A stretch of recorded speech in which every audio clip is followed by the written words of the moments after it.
Kris, over here. You decided to go to the nuclear option last night at one point, late in the second, most of the third, with obviously Connor and Leon. And whenever you do it, it obviously seems to generate instant success for your team. It tilted the ice for you last night. This is a dumb question, probably, but it's so effective every time you do it. What's the dilemma like when you go away from it? Because you don't seem to want to do it long term. Yeah, ironically, we've done it throughout the playoffs and mid-game or third periods. They have just gone off and scored tremendous at a tremendous rate. Two biggest games that come to my mind, a couple games against the LA series. And there's been games when they've actually started and, you know, they played well, but they haven't scored what you would expect. I don't know. I think it's important. One, Leon playing center just spreads out our scoring a little bit. It also gets him in the game a little bit more. He's skating and involved. And I think it also allows the rest of our team knowing that they've got a role. They've got it to play well, and we're not just relying on this one line that is going to do all the work. And yeah, I don't know. It's nice to know that when those two get together mid-game, that the results are pretty good. But yeah, it's something that we can't rely on. Right side, third row. So you mentioned knowing how good Florida is, and obviously you guys are going to make adjustments and be better, but you guys didn't lead Florida at all in the series last year. What are you sort of expecting from their pushback, from their adjustment as a team that's won the Stanley Cup, that's been in this place before, and knows it's down in a series? With Florida's team, and, you know, I might be wrong, but, you know, they're very good at what they do. Their identity, they defend really well in the defensive zone. Their forecheck, they're great around the net in the defensive zone and in the offensive zone. And, you know what, I'm sure there's going to be some adjustments, but I think they're pretty confident with their identity, and they play to that identity very well. And I think they have a lot of confidence that they'll play their game and they should come out on top. But, you know, for us, we need to, I don't know, yeah, just be ready for it, that they are going to be better. But, you know, as for the changes, you know, there's probably some minor adjustments. But I think with the success that they've had for a long period of time, that it's probably going to be a very similar style. Left side, second row. Kris, what's the biggest challenge and what's the key for your defense when it comes to defending against Sam Bennett when he's in and around the net? Because obviously he's very good at creating that chaos and contact. Yeah, you just try and make early contact, box a guy out. Yeah, there's not a lot you can do. There's some players that just find their way getting to the net. I guess just early contact, getting body position. That's about all. Right side, front row. Hey, Kris. I just want to ask you about the luxury of having some big bodies, some physical players, and the fact that you guys are healthy this year and you're not going to get bullied.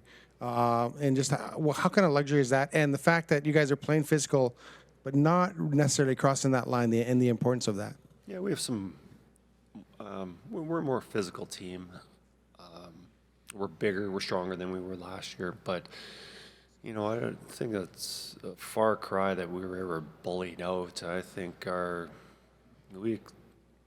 we accepted that challenge, and the physicality, we had some really physical series last year. Obviously, the Florida one last year, and first round last year against LA was a very physical matchup, a lot of hits. But this year, you know, we added, obviously you got Kane being healthy, him having that presence more than he was last year. You know, Trent Frederick. You know, we got a lot more guys that have, Pod Colson's another guy, Kapanen. You know, I think it's important that not only you're finishing your checks, you have that physical presence, but you're winning a lot of battles. The bigger you are, typically you're stronger, you're winning more pucks, which is important. You know, you want to play with the puck as much as possible, less time defending, and we got those big guys. You know, they are helping us. Right side, fourth row. Hey, Kris, I'm curious how you think Jake Walman's handled playing on this stage, making his first playoff run. He's a plus 11, played 23 minutes last night, 20 minutes throughout the playoffs. How do you think he's handled it? And what are his biggest attributes that give you trust to play him as consistently as he has? I'm pretty sure we wouldn't be here if it wasn't for Jake, among others. But Jake's game was tremendous, especially, missing Ekholm. We needed guys to step up in Ekholm's absence. He was one of those guys. And when we got Jake, we wanted a guy who's a puck-moving defenseman, some agility, give us a little more scoring. And yes, he gave us all that. But one thing I didn't know about Jake was how many block shots he had. In the first game he played with us, he had about 5 or 6. And throughout the playoffs last night, I know he had about 3 or 4. And, how he's willing to put his body in front of the puck and make it hard for them to score. He's also physical. He had some big hits last night. Nice surprise. We knew we were getting a smart, good skating defenseman, some offensive flair. Guy can probably be on the first unit power play if we needed that. But I didn't understand or knew about his all-around game, and his defensive play has been really well. And he's also been used in many situations. He's been on the penalty kill. And at the trade deadline, we wanted players with versatility. We talked about Trent Frederick playing numerous positions. Jake Walman, same position. He's played with every single other defenseman. He's been on the left side. He's been on the right side. And right now, he's been playing a lot with Klingberg, which I think those two have been great together. But get back to your answer, his role on this run has been very important. Left side, fifth row. Hey, Kris. 2 questions. First off, everybody good to go after game 1? Everyone's good to go. Okay. And then second question, we've talked a lot about your depth. Your depth has rightfully received a lot of praise this season. I was wondering how long it took for you to see the puzzle and know where the pieces should fit with your depth. I think I'm still figuring that out. We, at the trade deadline, we added some players. But I don't know when the trade deadline was, March 6th or 8th or something like that. And then pretty much right at that day, we almost had too many players, and who was going to get in the lineup. We had to make some difficult decisions. This guy's a good player, but he's not in the lineup tonight, and back and forth.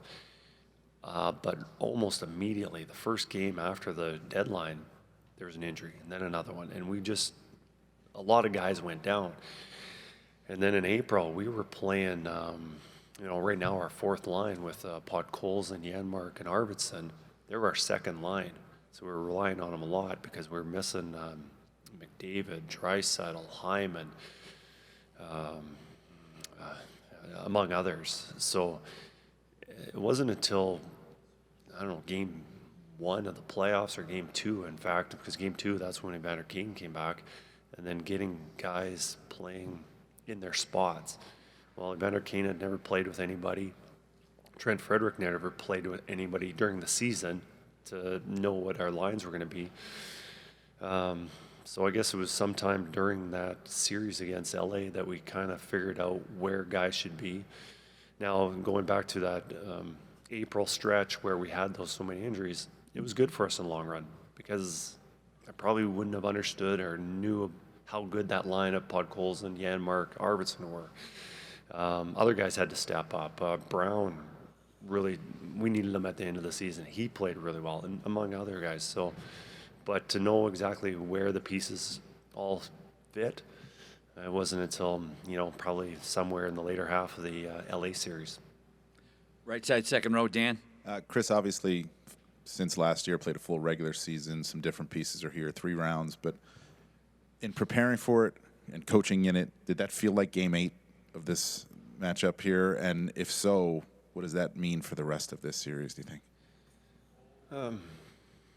I think last year obviously was new, not playing against Florida, a little bit in the regular season, but then the playoffs, we had that 7-game series. You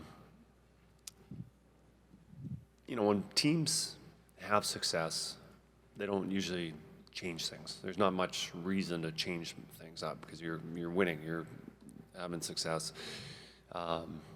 So, you know, the fact that we were at the Stanley Cup Final last year, Florida won last year, it's not often in the summer you're like, we got to do this differently.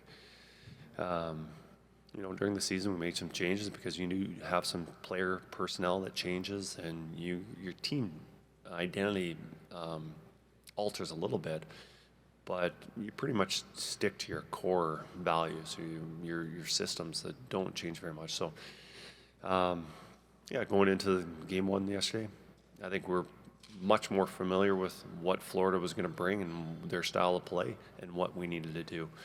But even after saying that, after game one, we're looking at it and we're like, you know, we need to get better at that.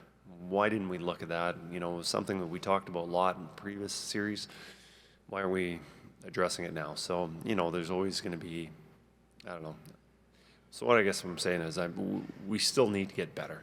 We're still looking for that competitive edge. We're still looking to see how we can spend a little more time in the offensive zone and stuff like that. So, so as well as we know them, I guess we're still searching for answers.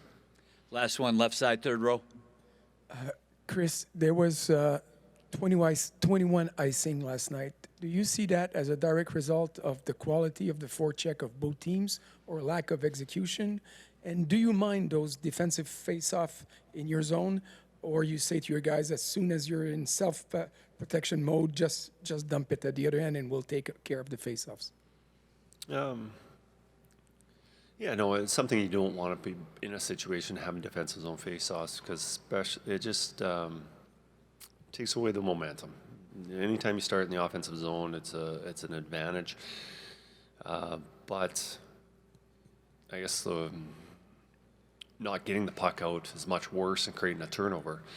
You know, I think it was probably a little bit of the forecheck, both teams coming out very hard, the defense not having much time, and the defenseman usually under pressure making a play that they didn't have as much time as they would usually have. But I also think probably it became one, and it's a little bit of a nerves, feeling out what the other team's doing and where that pressure is coming from, and not wanting to make a mistake. So, you know, it's something that we would like to stay away from, but understand it's part of the game.